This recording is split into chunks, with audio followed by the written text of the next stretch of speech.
¿Cómo llegas al Vaticano? Me tocó el Benedicto XVI, yo llegué en febrero del 2006, por primera vez el Vaticano reconoció los delitos de una manera muy de eufemismo de Marcial Maciel, 2 meses después de que yo llegué. Bueno, lo primero que me di cuenta es que un viaje papal cuesta mucho. Benedicto XVI creo que fue presa de una gran injusticia de imagen, que tiene que ver con el hecho de que siempre lo tacharon de ser una persona muy fría. ¿Cómo son los cónclaves para la elección de un papa? El papa está renunciando, o sea, no me lo afirmaban, me estaba preguntando. Y yo le dije... Entendimos lo mismo, ¿no? Sí, no. Renuncia el papa Benedicto XVI. ¿Qué pasa dentro del cónclave? Se escuchaba que lloraban desconsoladamente los cardenales. ¿Cuántas votaciones le dieron el papado a Bergoglio? Han creado toda una tesis respecto de que el Papa Francisco, porque no están de acuerdo con el Papa Francisco, de que es un falso papa. ¿El Papa Francisco se queda hasta el final o también se va?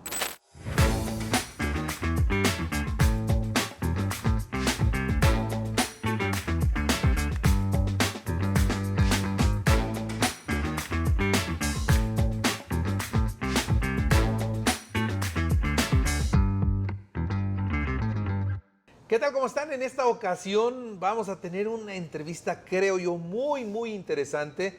Y lo digo porque pues, con la persona que vamos a platicar conoce del tema, pero además conoce de la comunicación.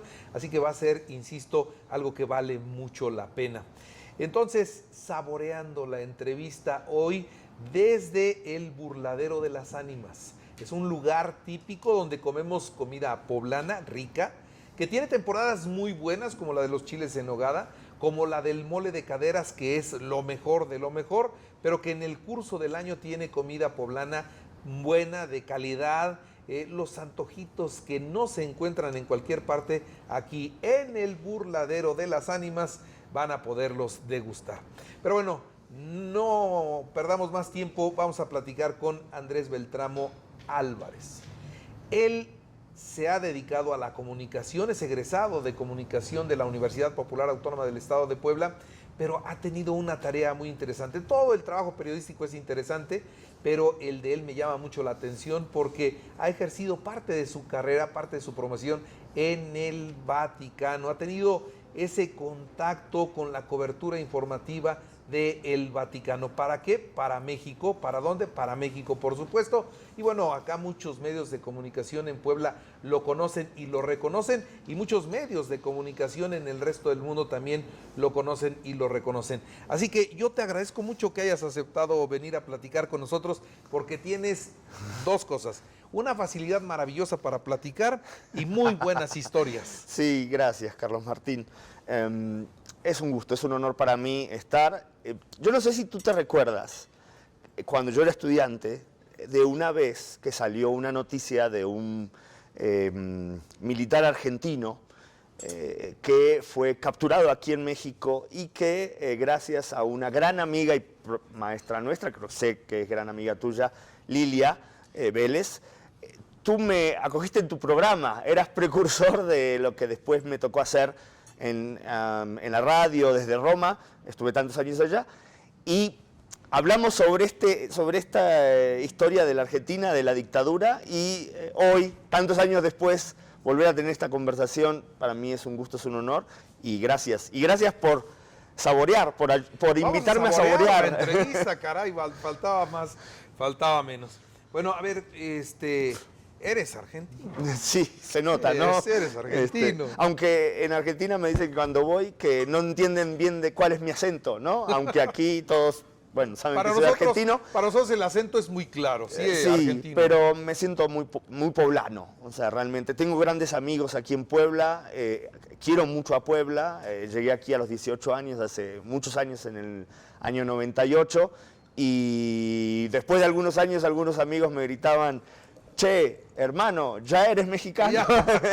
Tanto por comer las chalupas, por comer los antojitos, así que, bueno, me siento así en casa.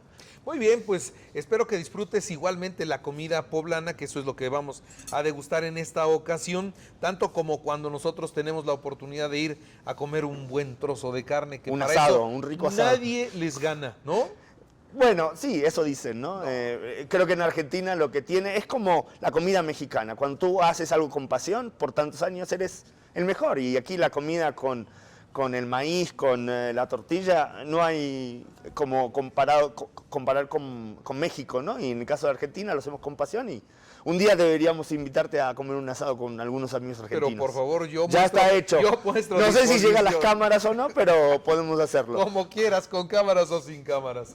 Gracias. Vamos a probar. En esta ocasión es un chipotle relleno de queso, como los que se comen con mayor frecuencia en la temporada navideña, pero que existen todo el año y que yo lo disfruto en cualquier temporada del año, que viene acompañado con frijolitos y que viene acompañado por guacamole, que es algo que sirven aquí en el Burladero de las Ánimas. Así es que, pues provecho, ¿no? Gracias. Te voy a contar una anécdota sobre los chipotles que de hecho me hacen recordar.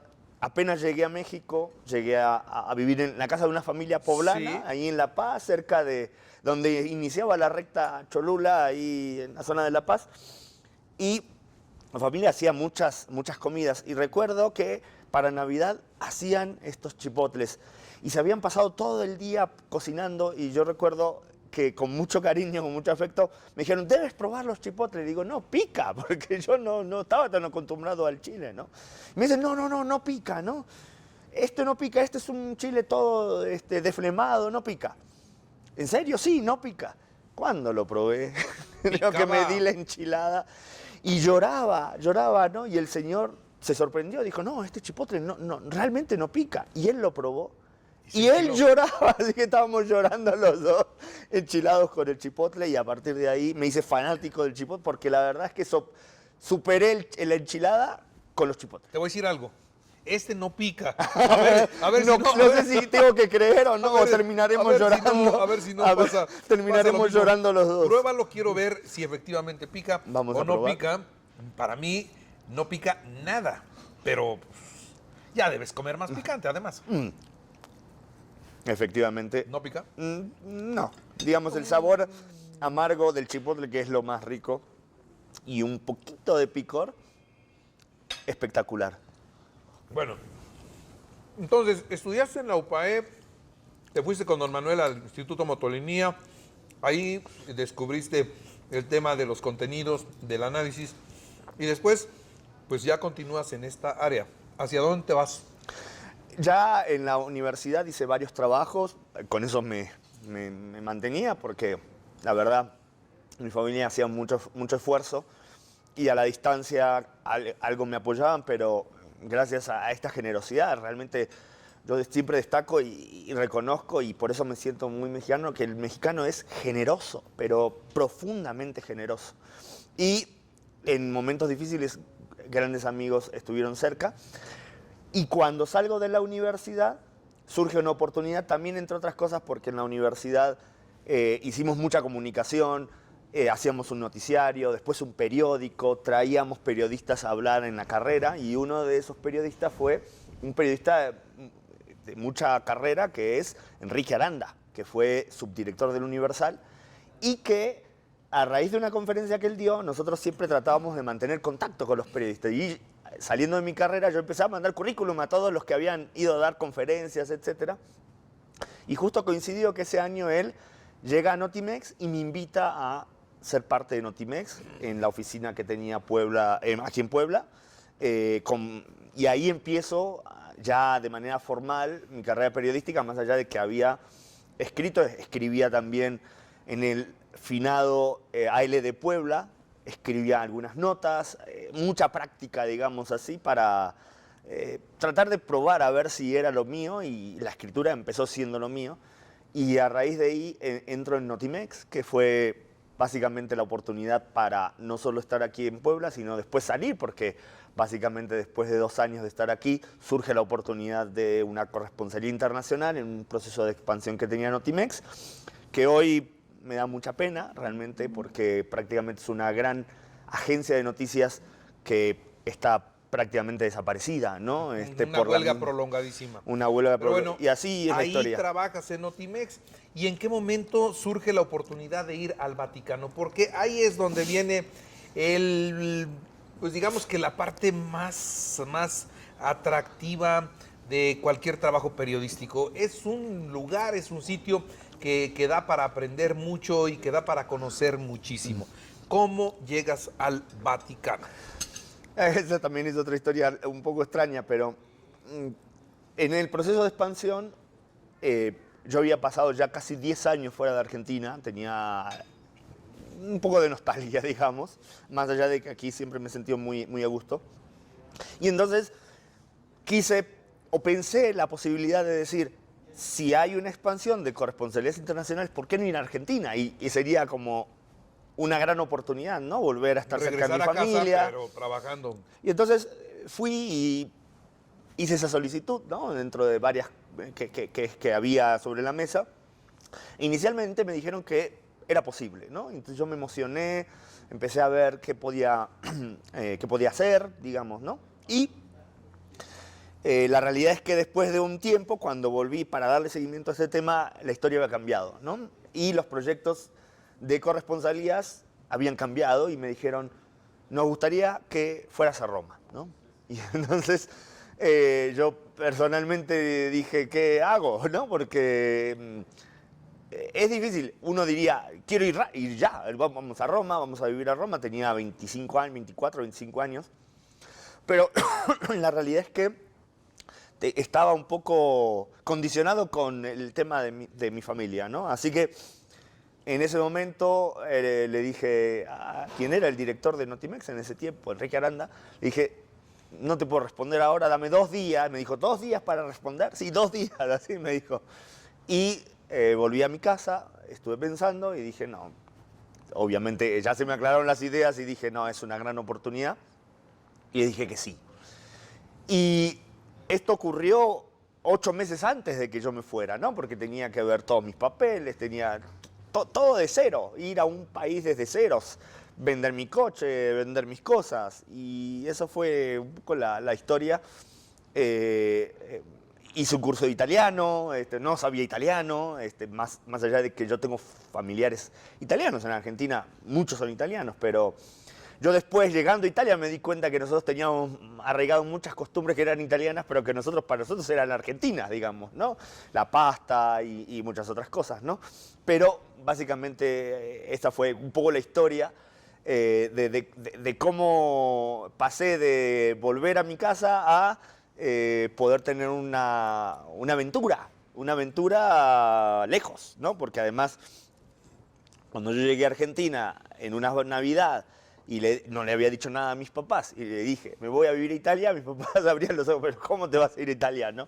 Y la verdad es que ellos siempre me apoyaron tanto que fue como un momento muy intenso, ¿no? Porque realmente era ir a una oportunidad, pero saber que esa oportunidad de regresar y de estar cerca también se fumaba, ¿no? De alguna manera. Así que bueno, esa es parte de... ¿Qué papá te tocó? Me tocó el Benedicto XVI. Yo llegué en febrero del 2006. Y recuerdo muy bien, para empezar a hablar de temas interesantes, llegué en marzo del 2006. En mayo del 2006, por primera vez el Vaticano reconoció los delitos, de una manera muy de eufemismo, de Marcial Maciel, 2 meses después de que yo llegué. Una de las primeras noticias, me acuerdo que ahí tuve la oportunidad de hablar con algunos otros vaticanistas, españoles, etcétera, para tratar de interiorizarme de esta situación. Después, obviamente, hubo una historia larga de eso, ¿no? Pero como para ubicar la referencia en el tiempo. El momento histórico en el que llegas es cuando está en el Vaticano el tema de los pederastas, el tema del padre Maciel, que bueno, sí fue un escándalo internacional y que naturalmente fue con Benedicto con quien esto pues toma más forma. ¿Cuál fue tu primer contacto con el Papa?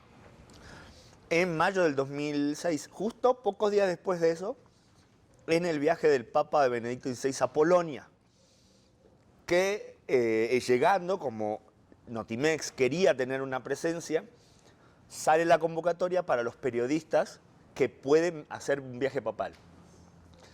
Y yo digo, pues voy a pedir.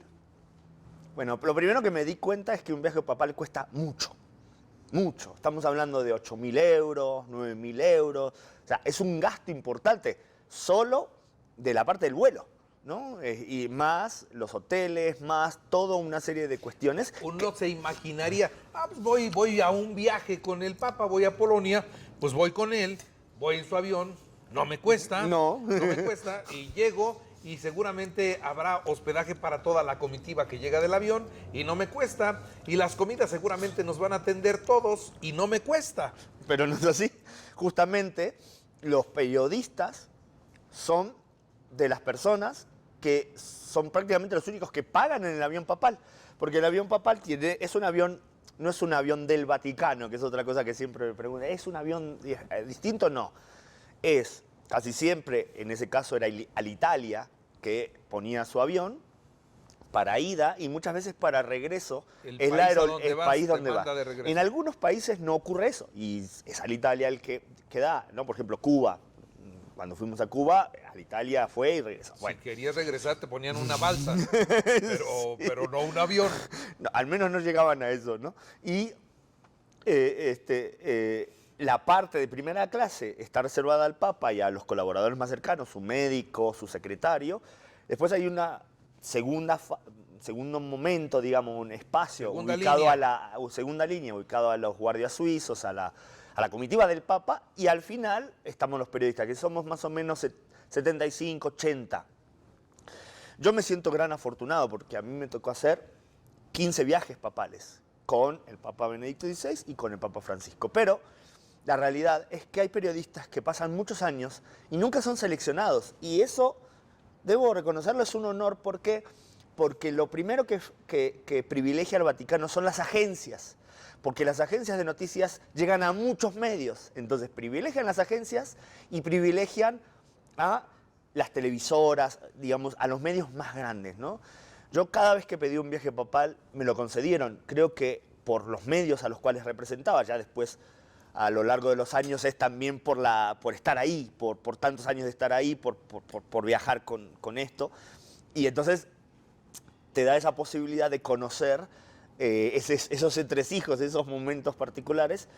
Y los periodistas pagan. Y si uno ve y multiplica 8.000 euros por 75 personas, que básicamente lo pagan los medios, pues estamos hablando de que se paga el avión papal. El avión papal lo pagan los periodistas. Esto no es una cosa oculta. Claro, el Vaticano tiene otros acuerdos y logra amortizar todo eso. Tampoco es tan generosa Alitalia, ¿no? O sea, no le cuesta a ellos el desplazamiento completo. A lo mejor no es un viaje que les reditúe utilidades, pero es un viaje en el que tampoco están dispuestos a perder todo, ¿no? No, y el Vaticano optimiza sus recursos, porque el Vaticano nunca paga. Eso es una realidad, ¿no? Y ¿qué aerolínea no querrá mover al Papa? De hecho, estas aerolíneas que daban de regreso muchas veces nos daban un billete que decía 0 euros, pero el Vaticano sí cobraba los 8.000, ¿no? Porque optimizan sus recursos, es una realidad. Y entonces, o sea, la aerolínea a lo mejor no cobraba, pero el Vaticano decía, tu paquete vale tanto si quieres venir, y aquí es a donde te... Claro, entonces una parte seguro al Italia, otra parte del Vaticano para optimizar pues parte de la comitiva. Y es un acuerdo tácito que existe. Un tiempo me acuerdo que firmamos una carta a algunos periodistas pidiendo si podían bajarle un poco el precio, porque ya se estaba volviendo difícil. Y el Vaticano nos dijo, miren, si no quieren venir, hay otros que quieren venir, claro, con mucho gusto. Si ustedes quieren venir, van a tener su boleto y la facilidad, porque ciertamente hay toda una facilidad logística de estar en los lugares cercanos al Papa. Ese es el gran valor de un viaje papal, estar siempre cerca al Papa. Y eso no lo da más que el Vaticano y es lo que vale, digamos, ¿no? ¿Fue la primera vez que tienes contacto con el Papa cuando van a Polonia? El Papa Benedicto daba ruedas de prensa antes y después saludaba a todos los periodistas. Hoy el Papa Francisco las hace al final. Fue un aprendizaje. ¿Por qué? Porque el Papa Benedicto solía dar algunas declaraciones que generaban polémica y opacaban los viajes. Y una de las recomendaciones de un amigo nuestro que es periodista al Papa Francisco es, oiga, sé que a nosotros no nos conviene, pero haga las ruedas de prensa al final porque si usted hace una declaración polémica, le va a opacar todo su viaje y usted tiene muchas cosas por decir, ¿no? Si pones en la agenda un tema que no es el viaje, que no es la gira, y entonces, pues todos los periodistas al momento de preguntar a dónde llega, pues lo que van a hacer es hablar de eso y no de la visita necesariamente. Así nos pasó en el viaje del Papa Benedicto XVI a Brasil en el año 2000. No te vayas a Brasil, vamos a Polonia. A Polonia. Vamos a Polonia. ¿Cómo te encuentras con el Papa? Ese primer encuentro me interesa. Fue un saludo corto. El Papa Benedicto XVI creo que fue presa de una gran injusticia de imagen, que tiene que ver con el hecho de que siempre lo tacharon de ser una persona muy fría, muy poco cercana. Claro, comparado con Juan Pablo II, que tenía ese don, ese carisma, el Papa Benedicto XVI era mucho más tranquilo. Pero si algo yo le reconozco, y lo he saludado muchas veces, es que te miraba y con los ojos te demostraba que te estaba haciendo caso, que te estaba prestando atención. Y no es fácil, porque el Papa siempre te saluda a ti, pero siempre hay cerca personas que están esperando saludarlo, que le quieren saludar, que le quieren abrir. Y el Papa es muy difícil que no se pierda en la atención, ¿no? Y entonces, a mí, la primera cosa que me impactó del Papa Benedicto fue eso. Fue esa capacidad como de abstraerse para escucharte, aunque tú le dijeras una frase o dos frases. No recuerdo lo que le dije, o sea, en esa ocasión. Pero sí recuerdo una ocasión posterior de un saludo en el apartamento papal, después de una visita de un presidente latinoamericano, no recuerdo exactamente, creo que era Guatemala, que fue los días posteriores al brote del H1N1 aquí en México. ¿Te acuerdas esas imágenes? Creo que era el gobierno de Calderón, de los lugares cerrados y mascarillas y todas estas cosas que generaron gran noticia a nivel mundial, digamos, ¿no? Y recuerdo que al saludarlo le dije, Santidad, yo represento a México. Y me miró y puso los ojos arriba y dijo, sé que están sufriendo, pero quiero mandar mi bendición especial a México. Sé que son un pueblo como guerrero, como que sale adelante y básicamente conectó con lo que yo le estaba diciendo y quiso hacer una bendición, un mensaje a México. Yo le dije, bueno, a nombre del pueblo mexicano estamos rezando, digamos, por esta situación, ¿no? Y entonces siempre me impactó del Papa Benedicto XVI eso, que creo que es contrario a lo que incluso la película de los dos papas, ¿no? Lo presenta como un papa que se enoja porque el Papa Francisco o porque Francisco tenía más popularidad, cosa no pudo haber sido así jamás, porque quienes conocimos al Papa sabemos que si algo era incapaz de hacer era reclamarte algo, ¿no? Él era duro, o sea, su origen alemán nos hacía pensar que era un personaje duro, con poca sensibilidad, muy cuadrado. Esa es la percepción. Bueno, ahora, vamos a probar acá. Por favor. Aquí él pidió un filete de carne con huitlacoche, que se ve que está bien, y ahorita que nos diga si está bien o no. Y yo pedí pollo al grill con verduras, que también se ve una presentación extraordinaria. Así es que estamos disfrutando la entrevista, ¿ya ve? Saboreando. Estamos saboreando la entrevista. Es el momento que estamos viviendo en el burladero de las ánimas. Aquí es donde estamos. ¿Está bueno o no está bueno? Buenísimo, buenísimo. Voy a probar lo que a mí me trajeron, que es este pollito. Entonces, además el huitlacoche. ¿Te encanta?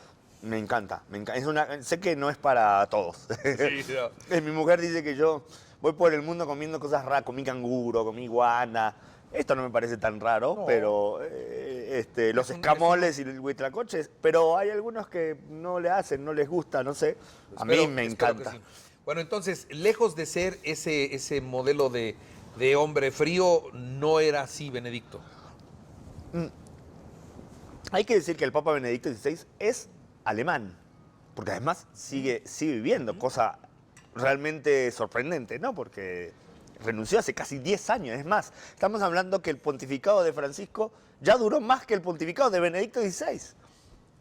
lo cual no me extraña para nada. Yo sabía que iba a ser así porque como buen alemán es longevo, ¿no? Lo que sí es una persona mucho menos teatral que Juan Pablo II. Y entonces, claro, en Latinoamérica, que el contacto con el Papa se había acostumbrado a esa teatralidad de la cercanía, del besar, pensábamos que todos los papas besaban el suelo cuando llegaban a los países. No, era algo solo del Papa Juan Pablo II, ¿no? Y creo que eso fue lo que orilló, digamos, toda una consideración mediática quizás ingrata para el Papa. Por eso cuando el Papa toma la decisión de renunciar, hay un cambio muy fuerte en la percepción, porque ya no había la excusa del poder, del ejercicio del poder, para juzgar de una manera dura al Papa. Ciertamente la Iglesia ha ido evolucionando muy rápido en este tiempo, y en los tiempos de Benedicto XVI se dejaron atrás muchas polémicas, muchas cuestiones. El Papa abordó muchas cuestiones, el tema de los legionarios fue una de tantas, y creo que eso rompió cierto enrocamiento que se había generado en torno a la figura de Juan Pablo II, ¿no? Sabemos que es un santo, pero que tuvo situaciones, ¿no? La de Maciel fue muy clara, quizás de ser engañado, quizás también de que mucha parte de su pontificado él no era muy consciente por la enfermedad que él tenía. Y la verdad es que Benedicto XVI supo desenmarañar esa situación, pero le costó mucho desgaste, digamos, político como papa y personal. Y eso fue el motivo luego de su renuncia. Me estoy saltando, digamos, partes de la historia, pero bueno, un poco para explicar por qué se le entiende así o se le interpreta así al Papa Benedicto XVI, ¿no? Ahora, siempre los vemos en esos momentos estelares de salidas, de misas especiales, pero en el día a día, el Papa, ¿cómo es que hace? ¿Tienen ustedes acceso a él? ¿Tienen ustedes acceso a todos los edificios donde está el equipo del Papa, donde aparece el Papa, donde camina el Papa, donde vive el Papa? La realidad es que, bueno, fueron varias preguntas, pero Sí. el Papa es un jefe de Estado, por lo tanto tiene una agenda de jefe de Estado. Claro, el Papa Benedicto XVI era, como buen alemán, muy metódico. Recuerdo no en ese viaje a Polonia, no, en un viaje posterior, en el 2006, el viaje a Ratisbona y la zona del sur de Alemania, que era el regreso, porque él él salió de ahí y había sido arzobispo de Múnich, ¿no? Recuerdo muy bien, a mí me ayudó mucho para entender, porque el Papa tuvo una agenda de 5 días, pero el último día no había nada en su agenda, algo muy raro para un Papa. Y entonces todos preguntábamos qué iba a hacer y decía actividades privadas. Las dedicó a ir a estar con su hermano, que también era sacerdote, ya fallecido, Georg Geiswein, Georg Ratzinger, me viene el nombre de Geiswein, que es su secretario muy famoso, y fueron a visitar la casa en Ratisbona y el cementerio donde estaban enterrados los padres del Papa Benedicto XVI. Y entonces, como los periodistas no teníamos ninguna actividad para cubrir, organizaron un tour y nos dieron 2 opciones. Podíamos ir a el momento de la infancia de Ratzinger, y entonces te llevaban por diferentes lugares donde había sido su infancia. El momento de su vida religiosa, o sea, su vida ya como sacerdote y luego en Múnich, y su vida académica, ¿no? La Universidad de Ratisbona, etc. Yo elegí la de ir a la infancia del Papa Ratzinger, porque dije, quiero ver qué hay detrás de este Papa, ¿no? Y tuve una gran suerte, una gran fortuna, caminando por los bosques de las afueras de Ratisbona, en un pueblo, Markatlim, muy chiquitito. Imagínense valles verdes, capillas pequeñas, zona, digamos, de la selva alemana. Y nos llevaron por unos senderos, y ahí iba como uno de los guías un chileno. Digo, ¿qué hace un chileno aquí? No, yo trabajo en la arquidiócesis de Ratisbona. Le digo, ¿y cómo? Es que estoy casado con una alemana. Y entonces me empezó a contar toda la historia. Él estaba en el archivo de Ratisbona, que cuando el Papa lo eligieron, se hizo una investigación especial porque lo acusaban de haber sido hitleriano, de haber sido nazi y toda una serie de cuestiones. Y él me entregó un documento, yo después escribí un reportaje amplio con pequeños descubrimientos, pequeñas noticias, con las notas de él y mucha de la historia. La realidad es que a él le tocó básicamente un momento de crisis en Alemania donde el nazismo no vino y arrasó, se fue comiendo a la sociedad de a poco. Y entonces, en Traunstein, una ciudad donde él estudió el seminario,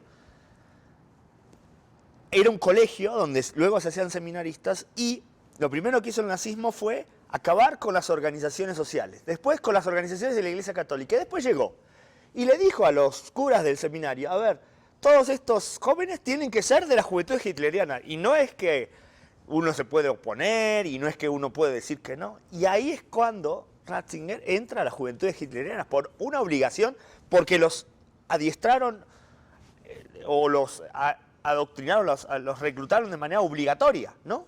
Y entonces, esta historia, digamos, del nazismo, de lo que él vivió, del salir de la guerra y llegar a ser cardenal, y después llegar al Vaticano, ser el prefecto de la doctrina de la fe, el que tenía que ser así y partir justicia, generó toda esta imagen que en realidad, si uno va a escarbar detrás, no es tal. ¿Por qué? Porque hay muchas historias que cuentan, por ejemplo, de cómo él iba a hacer obras de caridad en el silencio, cómo apoyaba a jóvenes estudiantes, cómo en el Concilio Vaticano II era considerado teólogo de vanguardia.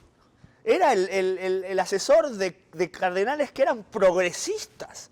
Y decía, y en sus libros, sus memorias, mis conversaciones con Ratzinger, ahí lo dice, nosotros queríamos cambiar la iglesia. Entonces, ¿cómo pasó de ser un teólogo así de vanguardia a ser un cardenal inflexible? Es la historia lo que lo llevó y lo puso en esa situación, ¿no? La necesidad de poner una claridad en la propia iglesia, ¿no? Ok, bueno, así vamos viendo la personalidad del Papa Benedicto. Te preguntaba un poco hacia adentro de los edificios, hacia la vida. Cierto. Hacia la vida. Me fui por las ramas. No, sí, está bien. Hacia la vida de los papas, que es algo que todos los demás no conocemos.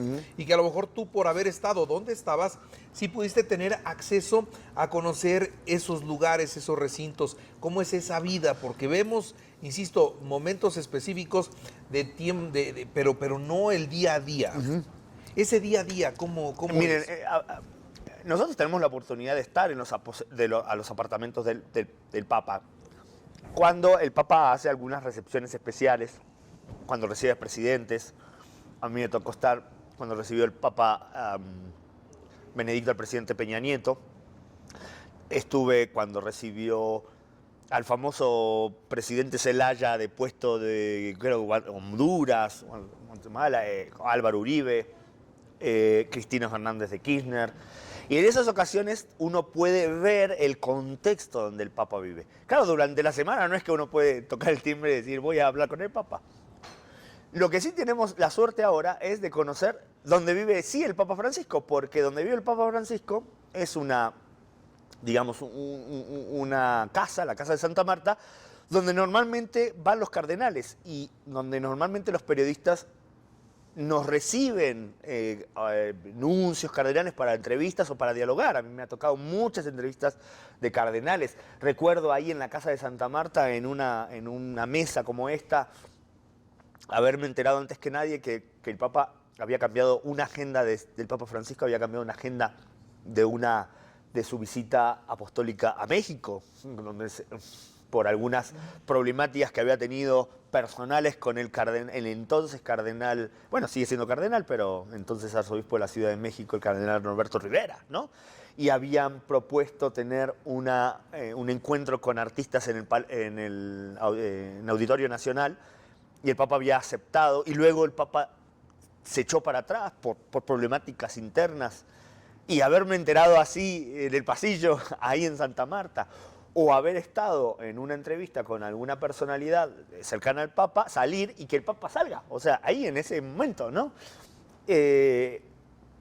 Digamos, esa es la fortuna de que el Papa viva no en los aposentos, porque los aposentos están en la parte más alta del Palacio Apostólico y el Papa Francisco dice, y además si uno lo ve, es así, es toda una logia. La logia es todo un edificio cuadrado, que en el centro tiene un patio, digamos, ¿no? Y entonces uno para llegar a los aposentos tiene que pasar por todas las habitaciones, todas son afrescadas. Y todas tienen cada vez una puerta más pequeña, más pequeña, más pequeña. Entonces el Papa Francisco dice que él no está ahí porque para entrar a ver al Papa se requiere pasar por todos estos filtros y que él no quiere a alguien que le tenga la llave de su picaporte, de su puerta, porque quiere tener contacto con la realidad. Y un periodista, colega, amigo mío, me decía, ¿cómo se verá Roma desde allá? ¿No? Lo hemos visto porque cuando participamos también nos podemos asomar por las ventanas. La gente se ve pequeña, se ve chiquitita la Plaza de San Pedro, porque parece que está cerca, pero en realidad no es tan cerca, son bastantes metros. Y dice, un papa como Bergoglio, que quiere estar cerca de la gente, no va a ver a la gente chiquitita, que no ve sus facciones, que no ve sus ojos, no ve su expresión. Quiere estar cerca de la gente, quiere comer en un comedor donde haya otras personas. Y ese es el sentido de poder ver, digamos, lo que hoy el Papa Francisco tiene. ¿Qué pasará con el aposento papal en el próximo papado? Esa es una gran incógnita, ¿no? Porque ¿lo van a volver a usar o no lo van a volver a usar? está todo ahí, esperando al próximo papa, como debe ser, pero básicamente toda la logística que hace tener un aposento papal, porque está el que recibe las cartas, el que le filtra los documentos al Papa, cuáles son los más importantes, cuáles son los menos, los que sacan fotocopias, los que llevan el café. Todo eso es una logística que hoy no está ahí, está más cerca en Santa Marta e incluso está un poco desconcentrada, ¿no? Eso fue algo que pasó con la llegada del Papa Francisco. Yo digo, rompió un poco con el glamour del Vaticano, porque siempre tenemos la idea, o por lo menos es la idea que yo tengo desde niño, que esos aposentos, ese lugar donde está el Papa, pues es un lugar de lujo, es un lugar de privilegio, es un lugar donde pues lo vemos en el balcón cuando hay eventos importantes, o sea, lo vemos allá arriba y lo vemos inalcanzable. Y bueno, uno imagina, bueno, la vida que tienen ellos debe ser una vida muy, muy, muy nice. Bueno, el Papa cuando fue el Papa Francisco, cuando fue al apartamento, y hay unas imágenes que se pueden ver y se pueden conseguir en internet, él entra y lo primero que dice, pues yo pensé que era más lujoso. Es que en realidad se confunde el lujo con las obras de arte. Y esa es una tendencia muy occidental, ¿no? Hay muchas obras de arte, pero si uno empieza a buscar muebles, pues son muebles de madera, claro, seguramente costosos, pero que tienen cajones igual que los demás, digamos, ¿no? Entonces, eso, los frescos y el dorado que acoge el palacio, a los apartamentos papales, lo que lo hace ver como lujoso, lo que sí es imponente. Y esa es la sensación. Uno confunde imponencia con lujo. El minimalismo puede ser lujoso y sin embargo es minimalismo. Entonces, si uno dijera, quiero vender el Vaticano, es difícil porque lo que más cuesta del Vaticano está en las paredes, está en los techos. Y entonces, claro, tienes el Pinturicchio, tienes Da Vinci, tienes Botticelli o lo que quieras de grandes artistas, y eso es de un valor incalculable. Ahora, el Papa sí usa la parte, digamos, del apartamento pontificio del segundo piso, que es la parte diplomática. Recibe a los presidentes donde los reciben normalmente los papas, tiene sus audiencias normalmente con el protocolo, más allá de que cambiado, ¿no? Porque ya no usa algunos adornos que usaban los papas cuando se reunían con jefes de Estado, etcétera, ¿no? Entonces, cambió desde los zapatos. Los zapatos, la moseta, que es esta casullita roja, que siempre lo veíamos cuando saludaba a un jefe de Estado usar eso, el Papa Francisco ya no lo usa. Y entonces todos esos detalles son los que hacen cambiar un poco el eje, pero son gestos, no cambian en la esencia del Vaticano. Uno no entra al cambian en la esencia, no, pero en la percepción de la gente sí. Porque yo veo un papa como eran los papas, con ese glamour que, si se vale la expresión, se muestran. Y luego veo al Papa Francisco y el Papa Francisco lo veo más como a la mano, como más acá, más amigo, más cercano, más real, más terrenal. Y a los otros papas los veías así como inalcanzables, como unos personajes que están más allá de tu alcance, ¿no? Eso es verdad. Ciertamente eso no es solo con el Papa Francisco. Creo que quien inició eso de manera intencionada fue Juan Pablo II. Cuando Juan Pablo II, ¿se acuerdan? Cuando se asoma y dice, yo soy un papa venido de lejos, de muy lejos, porque de fin del mundo dijo Bergoglio, digamos, ¿no? Y si, hablando un poco en italiano, polaco, digamos, ¿no? Si me equivoco me van a corregir o ustedes me corrigen, ¿no? Lo cierto es que el Papa, hasta ese momento, cuando lo elegían, los papas no hablaban a la multitud, solo bendecían. Hasta Juan Pablo I daban su bendición, bueno, con esta, digamos, ¿no? Daban su bendición y entonces hay toda una historia de cómo el Papa obligó a hablar, que quería hablar, ¿no? Y le decía, no, santidad, no, el protocolo no va. Y Juan Pablo dice, yo voy a hablar. No, el protocolo no va. Y de hecho tuvieron que correr a traer un micrófono. Bueno, también hay una imagen de la primera audiencia de los miércoles del Papa Juan Pablo II, donde el Papa está arriba en el atrio de la Basílica de San Pedro y que grita, abrid las puertas de par en par, ¿no? Espalancátele, porte a Cristo. Es una frase muy famosa. Y no tengáis miedo en esa audiencia. Cuando termina, la plaza estaba llena, no había como hoy pasillos donde el Papa puede transitar, no, estaba llena, y se ve como el Papa empieza a saludar desde arriba con el báculo y empieza a bajar. Esa escalera que el Papa Francisco subió cuando la bendición a Roma y al mundo de la pandemia, ¿se acuerdan? Que estaba sola la basílica, sola la plaza. En ese lugar, bueno, el Papa Juan Pablo II va bajando y se ve claramente como atrás hay un ceremoniero, un sacerdote, que va corriendo sin saber si detenerlo o acompañarlo. Y el Papa va fuerte ahí, firme, baja y empieza a saludar a todas las personas.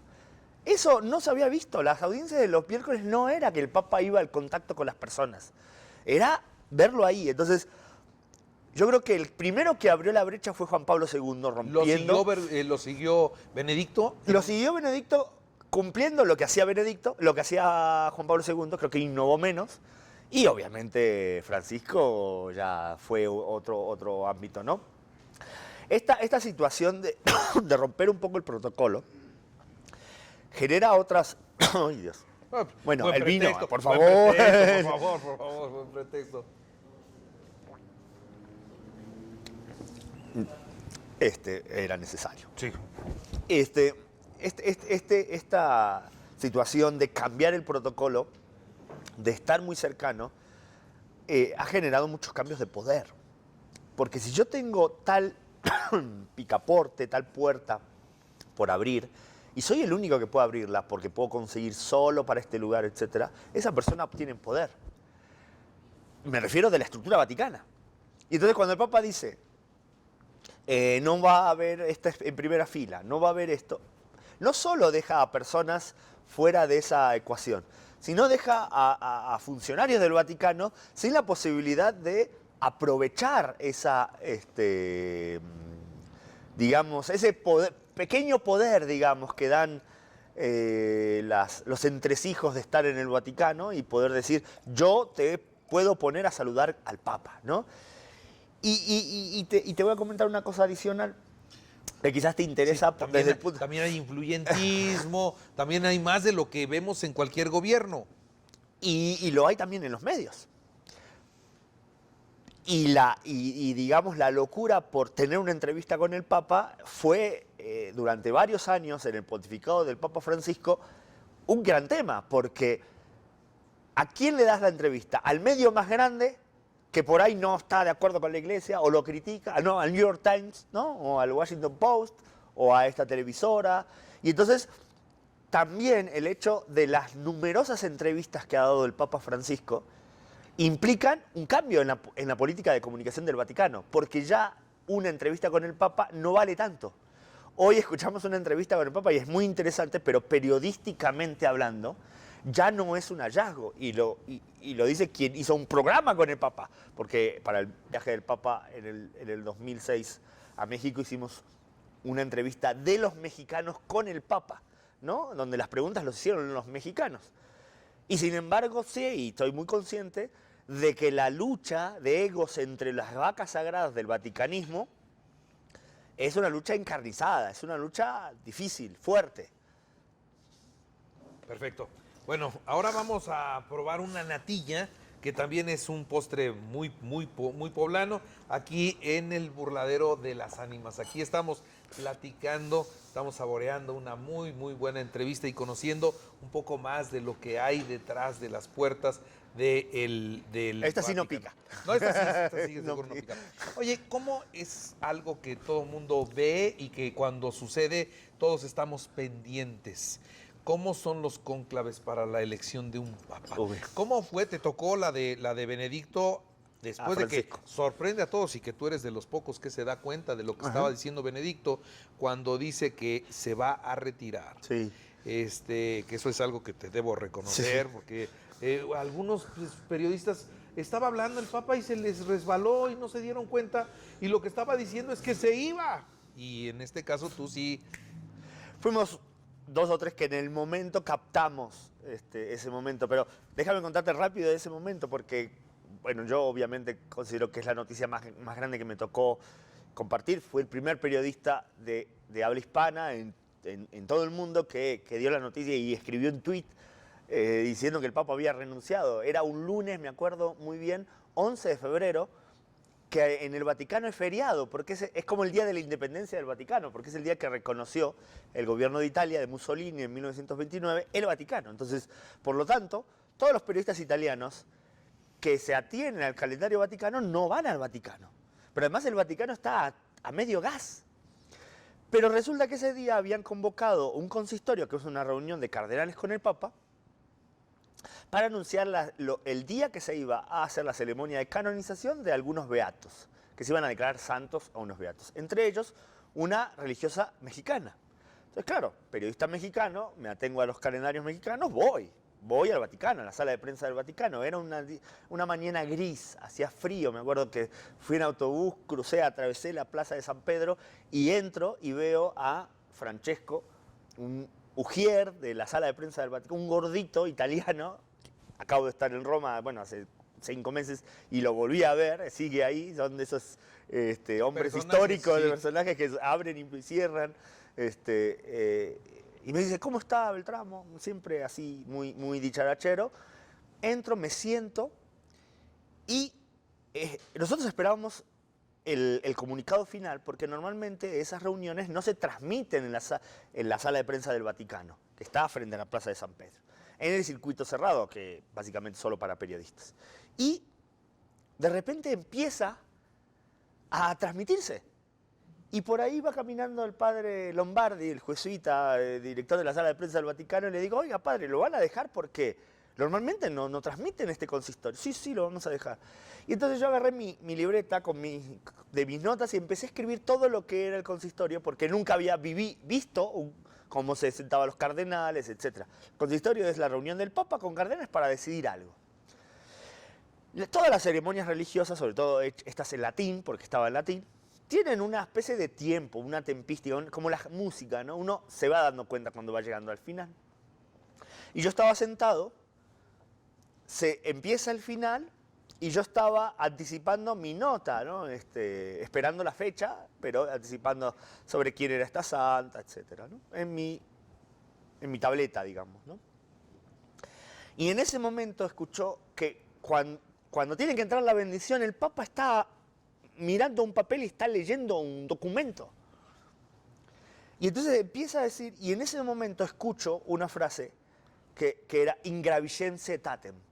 Que Ingravigense Tatem es el título del documento vaticano de Pablo VI, del Papa Pablo VI, que por primera vez introdujo la renuncia de los obispos. Antes los obispos morían, hasta los 100 años, ¿no? Sí.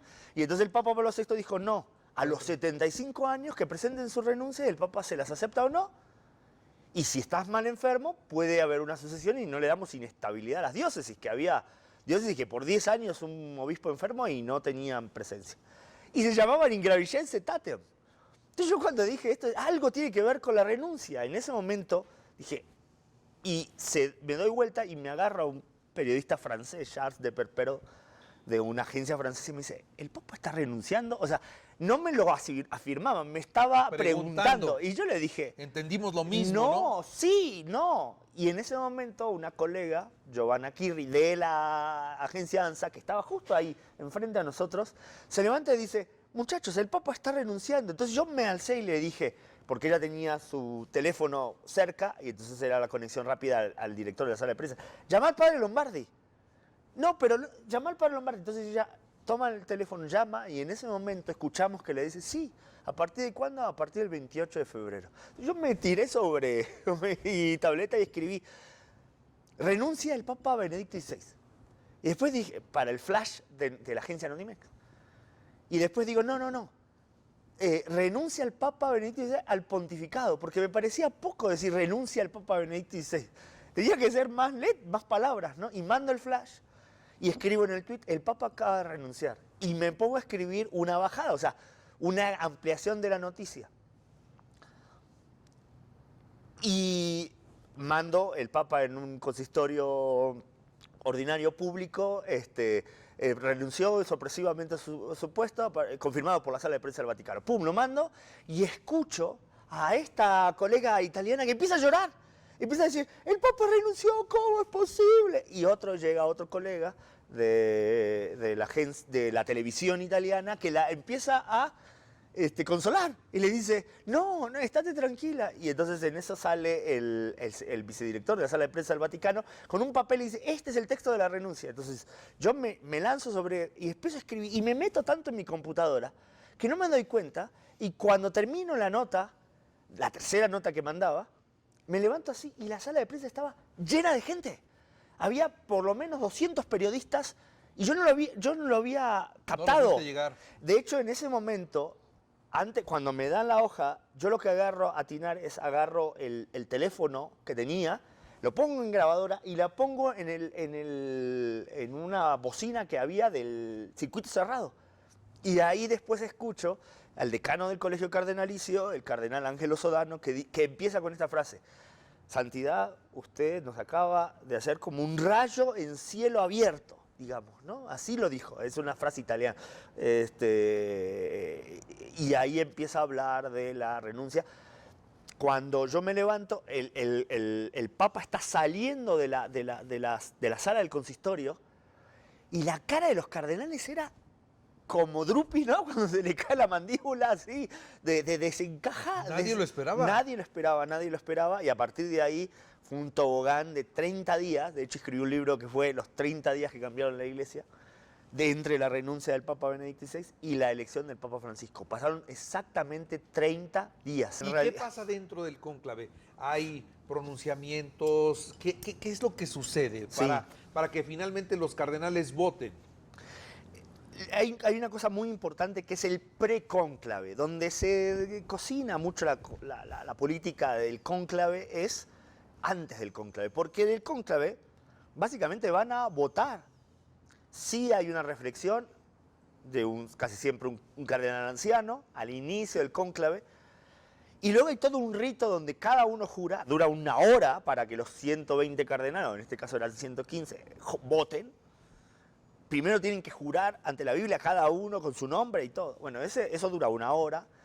Y después hay sesiones por la mañana y por la tarde que básicamente están destinadas a votar y a contar los votos. Y entonces, ¿dónde se da la política o dónde se da el momento de discusión? Los días antes del cónclave. Lo que todos llaman el precónclave. Que además esta vez fue muy armónico porque no había un papa que había fallecido. Que fue la primera vez, bueno, no, hubo otros cónclaves, pero de la última vez moderna, vamos a decir, que hubo un cónclave con un papa que renunció. Bueno, la última vez en 500 años, porque la última vez que había renunciado un papa era Celestino V, hace 498 años, ¿no? Y entonces, en esos días previos, donde nosotros podíamos ir al ingreso y a la salida, los cardenales escuchaban intervenciones de entre ellos y había momentos de debate. Y ahí uno de los elementos que fue clave fue un discurso que dio Bergoglio, que de hecho se hizo muy famoso, el discurso que le llaman después del reflejo de la luz de la luna, donde él dijo básicamente que la iglesia era como la luna, que no tenía luz propia, que tenía que reflejar la luz de Cristo, ¿no? Y entonces la pasión con la cual él discute, debate, empieza a convencer a algunos, ¿no? Pero había otros temas, el Batilix, el famoso Batilix. Habíamos asistido a un juicio del mayordomo del Papa. A mí me tocó estar ahí cuando el mayordomo confesó y dijo, yo creo que soy un espía de la Virgen María. O sea, le robó documentos al Papa Benedicto para dárselos a la prensa diciendo que él era espía, era James Bond de la Virgen María. Era una cosa loca, en una sala de juicios dentro del Palacio Apostólico, en una parte de los Jardines Vaticanos, donde estaban los jueces y escuchando estas cosas. Veníamos de un año muy difícil, ¿no? Y entonces se debatieron esas cosas, se debatieron las filtraciones que todo el año 2012 inundaron la prensa y generaron muchísimo desprestigio. Los cardenales venían muy condicionados de toda esa porquería que había salido de la prensa, mucha de la cual, sí, exagerada, y mucha de la cual era real, ¿no? Y entonces ese era el ambiente que se vivía en esos días. Y entonces se hicieron reportes sobre lo que estaba pasando en la curia, se hicieron reportes sobre lo que estaba pasando en la iglesia, se hicieron reportes sobre la situación de los católicos en el mundo. Y muchos me decían, bueno, entonces ¿van a decidir por el Banco Vaticano?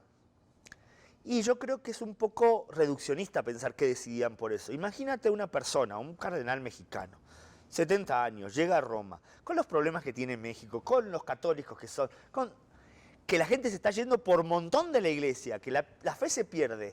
¿Ustedes creen que a esa persona lo primero que le aqueja es el Banco del Vaticano? Hay problemas graves, la violencia, la falta de fe, hay muchas cuestiones que aquejan a los cardenales y que los generan una tensión tan grande que hay testimonios famosos que cuentan que en los cónclaves del siglo pasado, donde los cardenales dormían adentro de la Basílica de San Pedro, en unos cuartitos quitados por tabla roca, divididos por tabla roca, por la noche, a las 12 de la noche, se escuchaba que lloraban desconsoladamente los cardenales, por la complicidad de tener que elegir un papa, ¿no? Alguien que pueda dar esperanza al mundo, que pueda tener una voz, que sea un diplomático, que no es tan fácil elegir un papa, ¿no? Y entonces, no digo que es menos emocionante, quizás es más detectivesco hablar del Banco del Vaticano, pero lo otro es también grave y complicado y difícil, ¿no? ¿Cuántas votaciones le dieron el papado a Bergoglio? Ahí hay otra anécdota también. Lo que se conoció fue que fueron 5, pero en realidad fueron 6.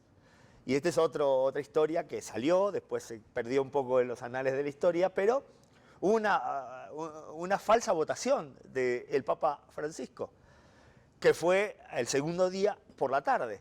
¿Por qué? Porque los cardenales tienen unas papeletas donde dice io elego sumo pontífice y el nombre, tienen que poner el nombre. Y cada uno, la cierra, es como un sobrecito, como una hoja doblada al contrario. Entonces tú doblas y queda en forma de sobrecito. Está rectangular, pero tienes las puntas que se doblan hacia el interior y entonces se ve en forma de sobrecito. Bueno, cada cardenal primero tienen que votar, primero hacen una oración, tienen que votar y después tienen que pasar en fila por el centro de la Capilla Sixtina, que por cierto, la Capilla Sixtina le hacen un doble piso, porque ustedes entran a la Capilla Sixtina y ven que hay un altar, sí. Un altar que tiene 2 niveles. El piso, al momento que se vota un cónclave, está a la altura de ese, no hay escalones. ¿Por qué? Básicamente hacen una estructura. Nosotros el día antes del cónclave pudimos entrar adentro de la Basílica de San Pedro y adentro de la Capilla Sixtina y ver la chimenea y ver este detalle, en donde básicamente es toda una estructura de madera para que ningún cardenal se caiga, ¿no? Y entonces ellos están, como lo hemos visto en algunas películas, o en las imágenes de antes del cónclave, porque de hecho cuando entran al cónclave el ceremoniero dice extra omnes, quiere decir salgan todas las personas que no son, se cierra y empieza la votación, pasan, dejan su sobre y después hay escrutadores que toman los sobres y cuentan cuentan 1, 2, 3. Cuando llega, obviamente, fumata negra, el primer día, fumata negra el segundo día, a la quinta, para el público en general, fue fumata blanca, quinta votación. Lo cierto es que en la quinta votación aparecieron 116 papeletas. Por algún motivo, claro, ellos tienen varias papeletas, lo que se dice es que supuestamente alguno no se dio cuenta y estaban pegadas las papeletas, firmó la de arriba y la de abajo se fue. Y entonces hacían algunos bromos que... Fraude electoral. No, que si era voto por voto, casi, urna por urna, ¿no? Cardenal por cardenal. Bueno, fuera de broma, hay algunos extremistas, periodistas incluso, que hoy han creado toda una tesis respecto de que el Papa Francisco, porque no están de acuerdo con el Papa Francisco, de que es un falso Papa y que el verdadero Papa es Benedicto XVI. Claro, se mueven en unos circuitos muy pequeños, digamos, ¿no? Muy intelectuales, ahí del Vaticano. Pero lo cierto es que en la sexta votación, quinta para el público en general, a final de cuentas se anuló esa votación, volvieron a votar y supera los 75 votos el Papa Francisco y gana la elección. Y en ese momento se alzan todos, estaba el cardenal Humes, ya fallecido, un brasileño, lo abraza y le dice, no te olvides de los pobres, y ahí a él le viene la idea de decir, yo voy a ser el Papa Francisco. Es la historia un poco.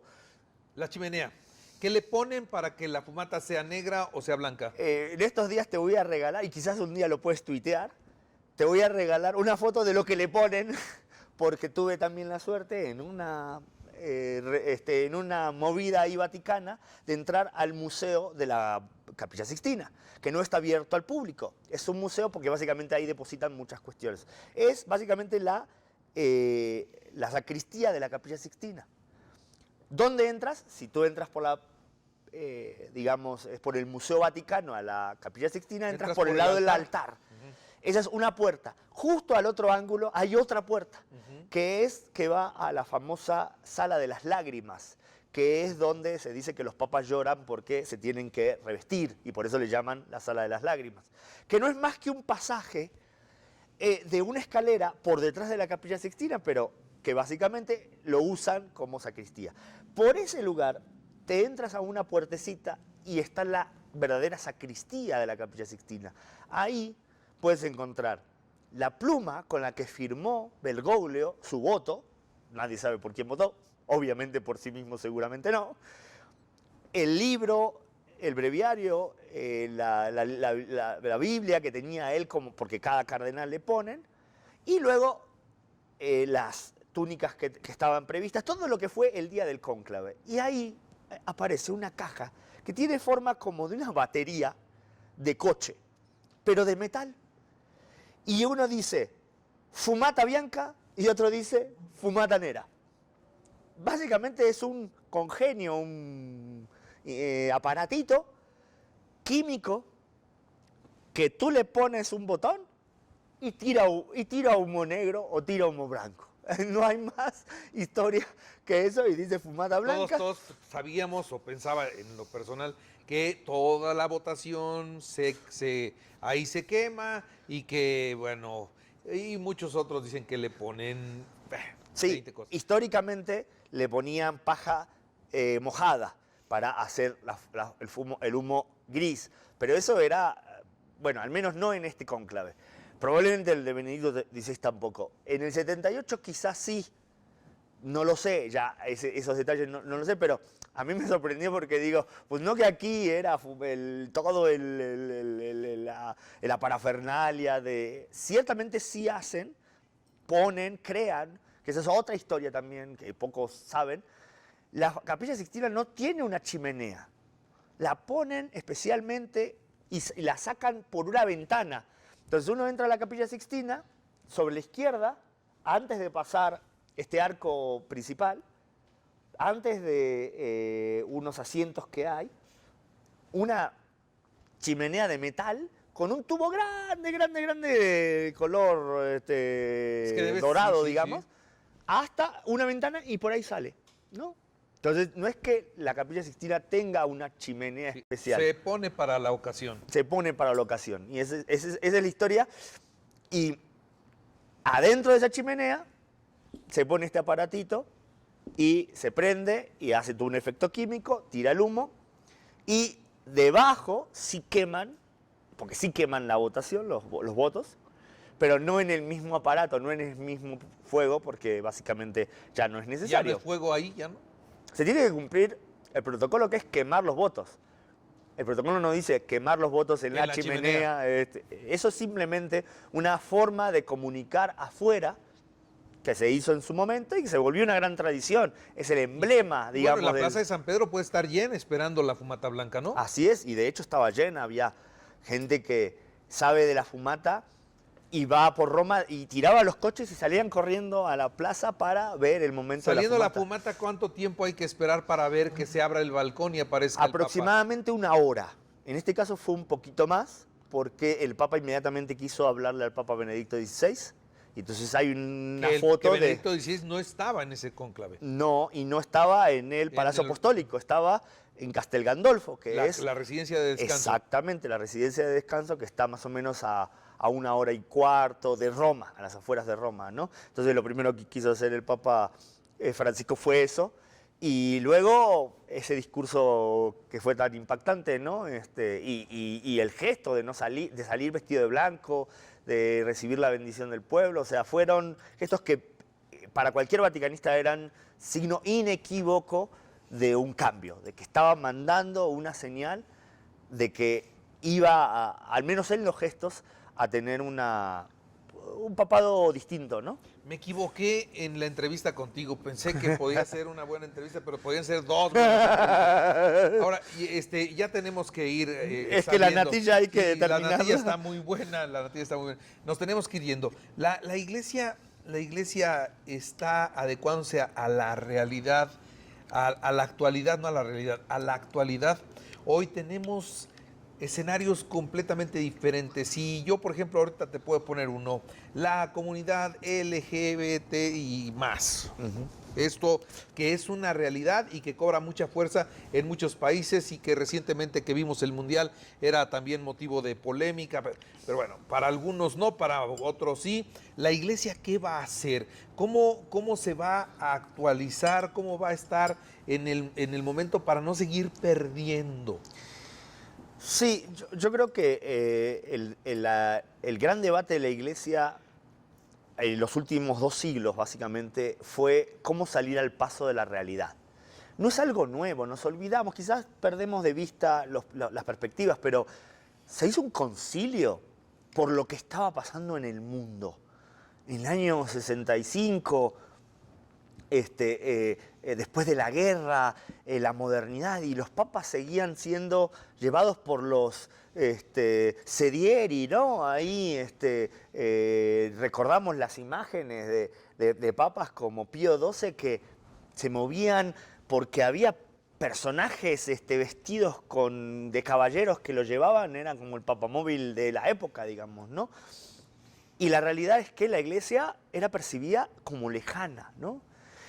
Y no fue fácil cuando se convoca el concilio, porque nos dijeron, bueno, vamos a hacer una reunión para tener estos temas y ya tenemos definido cómo lo vamos a hacer y no hay debate. No, había que debatir. Y hoy, 40, 50 años después, la iglesia sigue debatiendo. Y el gran punto de conflicto que logro percibir, que siempre percibí y que me ha llamado mucho la atención, es los que quieren debatir contra los que no quieren debatir. Los que quieren que la iglesia salga al encuentro y los que quieren que lo que prime sea una esencialidad de la iglesia un poco más arrocada. Ahora, no digo que unos estén bien y otros no, simplemente digo que ese es el fenómeno que se da. Y de tantos años de estar en el Vaticano, de haber visto muchos de estos debates, veo que ha habido un avance en al menos debatir más abiertamente sobre estas problemáticas. La Iglesia ya sabemos lo que opina y lo podemos leer, quizás es la instancia religiosa más clara porque está ahí lo que dijo Jesús. Entonces no es que uno puede interpretar, bueno sí, hay interpretaciones de hasta dónde llegar cada cosa, pero si Jesús dijo el hijo pródigo, pues no es que deja mucho a la imaginación, o sea, es quizás el ser humano que no quiere aceptar ese mensaje que es tan radical y tan profundo, ¿no? Y entonces, cuando llega el Papa Francisco y pone sobre la mesa cómo somos cristianos, nos ocurre que nos viene un temor a ponernos en juego y decir, a ver, resulta que no éramos tan buenos cristianos, resulta que somos pecadores y resulta que no hay cristianos de primera, hay católicos de primera y católicos de segunda y que el que no va a misa también tiene derecho a ser acogido, ¿no? Y entonces, por eso el Papa habla mucho de esta imagen del hijo pródigo, porque dice, pues cuando llega el hijo más pecador, el padre sale a correr por él. Y el otro hijo viene y le dice, pero a mí no me das nada y a él le vas a matar. Y le dice, todo lo mío es tuyo, ¿no? Pero la actitud de este, bueno, ya entiendo. No, se va, ¿no? Es una alegoría para entender dónde está poniendo el acento el Papa Francisco en lo que él quiere reformar. Y es no cambiar 2 o 3 reglas para que mañana sea todo aceptable. Porque se ha hablado de los divorciados vueltos a casar y yo no veo a los divorciados tocando las puertas de las iglesias. Pero sí veo una actitud distinta. Una actitud de decir, seamos más como la iglesia que propuso Jesús, que es donde el pecador también puede encontrar un camino. Y es ahí donde seguramente va a haber caminos para encontrar respuesta a esto que tú comentas. No es solamente esas personas. Pensemos en los asesinos, pensemos gente que definitivamente también manifiesta una herida de la sociedad grande, ¿no? Las familias rotas, las familias destruidas por la droga, por el alcohol. En todas esas personas el Papa está pensando cómo tenderle una mano. Y lo que nos dice básicamente, válido para todos, es siempre es mejor que hasta el último momento haya una mano que pueda hacer que esa persona pueda encontrar, porque finalmente quien cree busca eso, el último día de su vida, un camino de salvación.